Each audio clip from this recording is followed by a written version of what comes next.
अस्सलामुअलैकुम students.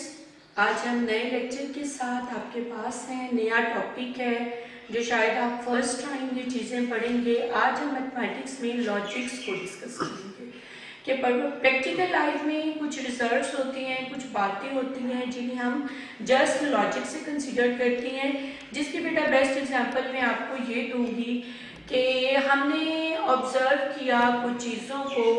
For example जैसे दिन और रात का बनना क्या है, कि दिन और रात कैसे बनती हैं, सूरज चांद का निकलना, मौसमों की तब्दीली, माहौल में जो जो चेंजिंग्स आती हैं, या एक बेबी जो है बर्थ से लेकर उसकी ग्रोथ और आगे जो जो उसकी बॉडी में चेंजिंग्स हैं, जो उसकी नेचर में चेंजिंग्स हैं।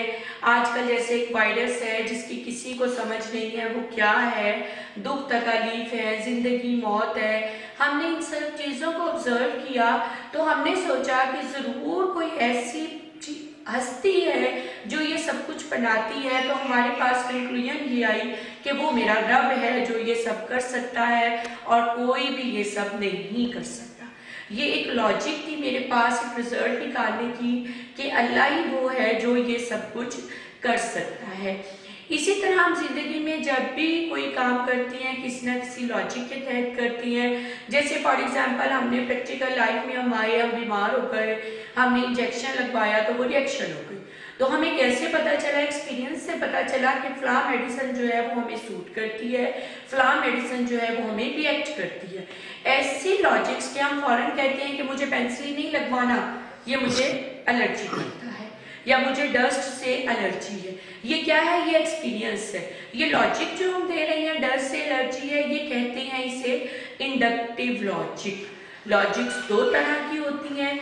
जब हम कुछ रिजल्ट से, कुछ एक्सपीरियंसेस से हम रिजल्ट लेते हैं बेटा, उसे कहती हैं इंडक्टिव लॉजिक।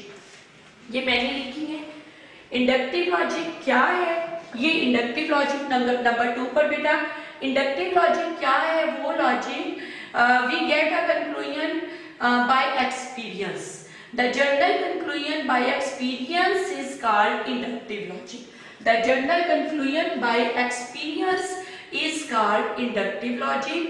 And sometimes ऐसे होता है कि हमें डॉक्टर के पास जाना है तो हम पहले पता करते हैं कि कौन सा डॉक्टर अच्छा है, या हमें लॉयर के पास जाना है तो हम पता करते हैं कि कौन सा लॉयर अच्छा है। इसे कहते हैं डिडक्टिव लॉजिक। यानी journal conclusion from well non factors is called deductive logic. एक दफा फिर बेटा अगर आप चाहें आप नोट कर लें, the general conclusion from well non facts is called deductive logic. The general conclusion from observation is called inductive knowledge. यानी जो वेल नॉन फैक्ट से हम लेती हैं, वेल नॉन फैक्ट से जो हम रिजल्ट निकालती हैं दैट इज डिडक्टिव नॉलेज, और जो ऑब्जर्वेशन से हम रिजल्ट निकालती हैं दैट इज बेटा इंडक्टिव नॉलेज। अब नॉलेज एक होती है सिंबॉलिक नॉलेज, इसमें हम सिंबल्स यूज करती हैं। नॉलेज के लिए हम क्या करते हैं, सिंबल्स यूज करती हैं बेटा। सिंबल्स का मतलब क्या, मैथमेटिक्स में जैसे ये सिंबल है ये हम एंड के लिए यूज करती हैं, ये सिंबल हम और के लिए यूज करती हैं, ये सिंबल इम्प्लाइज दैट के लिए करती हैं। इस सिंबल को हम कहते हैं निगेशन, यानी नेगेटिव करने के लिए, उसको उलट करने के लिए। और अगर हम ये सिंबल यूज करें इसे इफ एंड ओनली इफ कहती हैं। आज बेटा जो मेरा टॉपिक है वो इन लॉजिक्स पर है। कुछ सिंबल्स हैं, ये आपके पास बुक भी हैं, ये सिंबल्स भी, ये डेफिनेशंस भी।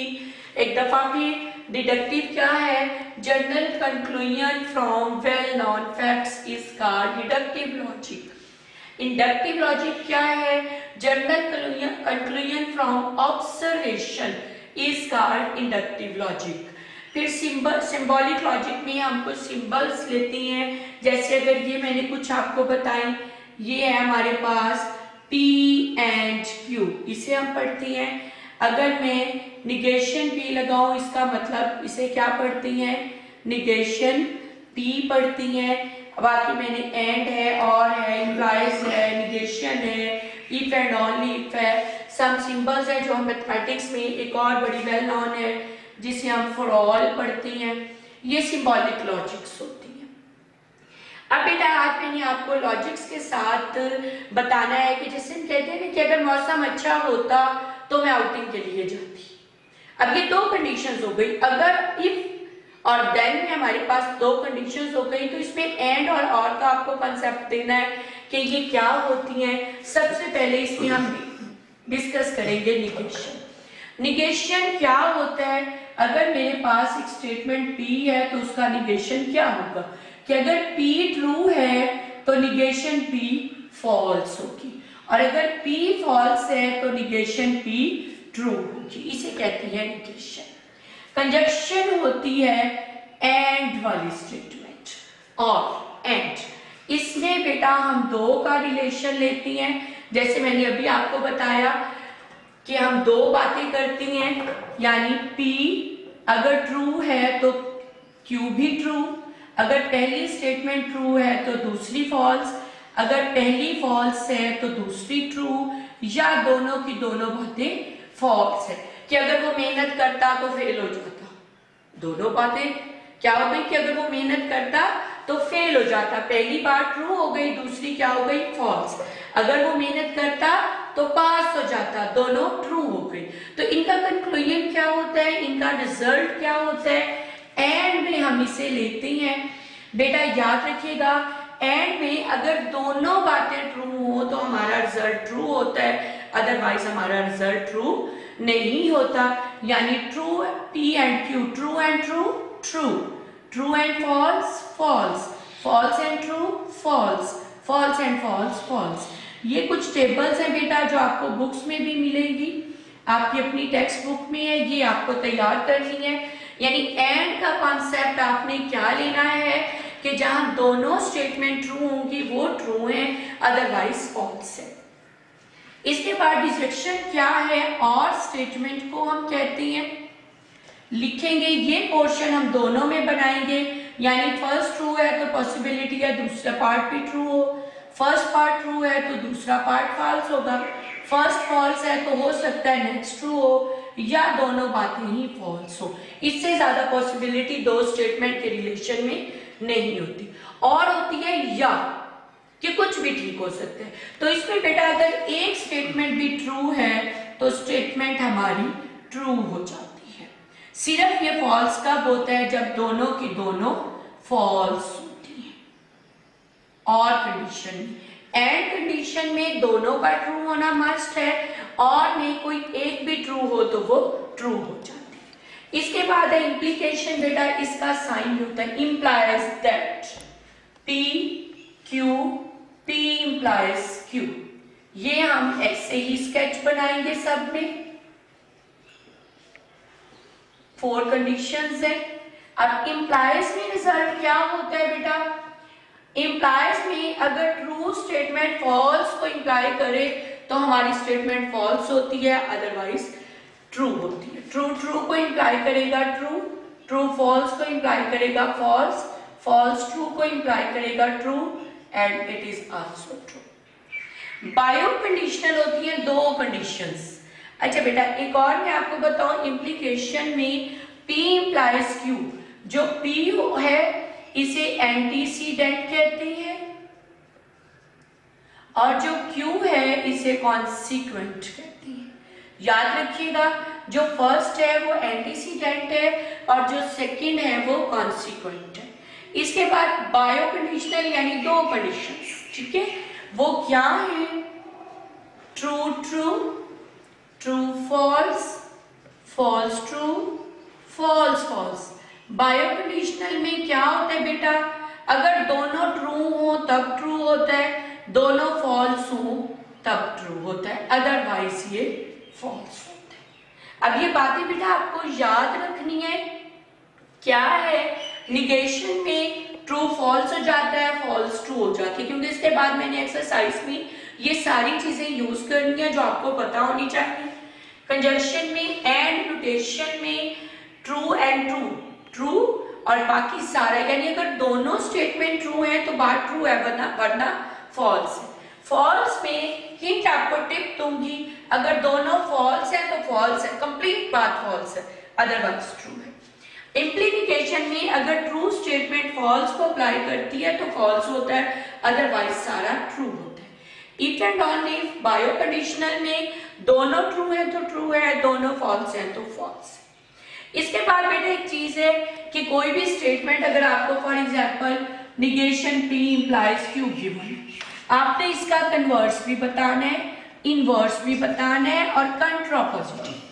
कन्वर्स क्या होता है कि हम इनकी इस स्टेटमेंट को मैं लेकर जा रही हूं, प्लेसेस चेंज कर देते हैं। इनवर्स क्या होता है, इसी स्टेटमेंट पर आ जाए, हम इनके समझे साइन निगेशन को चेंज कर देते हैं। कंट्रापोजिटिव इसकी प्लेसेस चेंज हो जाती है। अब बेटा मैं आपको फर्स्ट क्वेश्चन करवाऊंगी।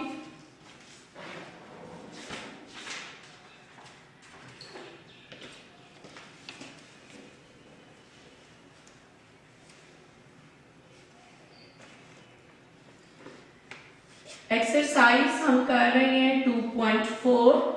क्वेश्चन नंबर 1 है राइट द कन्वर्स। कन्वर्स लिखना है आपका हर स्टेटमेंट का, इनवर्स एंड कंट्रापोजिटिव।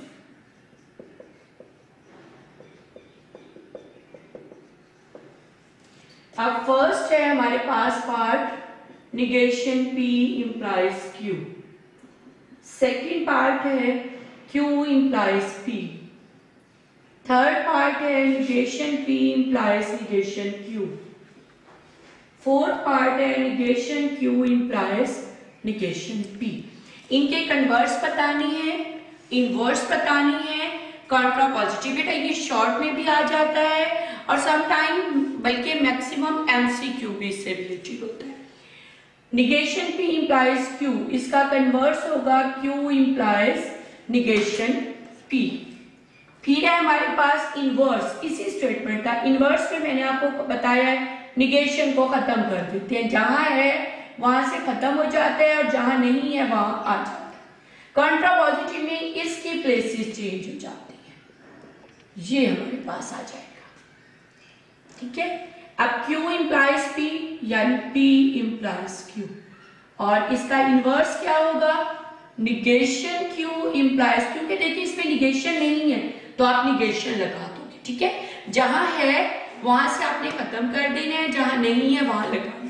और कंट्रापोजिटिव में इससे जो इनवर्स है इसकी प्लेसेस चेंज हो जाएंगी। नेक्स्ट है बेटा negation P implies negation Q। Converse में इसकी प्लेसेस चेंज, इनवर्स में निगेशन दोनों साइड से खत्म हो जाएगा, कंट्रापोजिटिव में इसकी प्लेसेस चेंज हो जाएगी। नेक्स्ट है हमारे पास negation Q implies negation P, यानी negation P implies negation Q।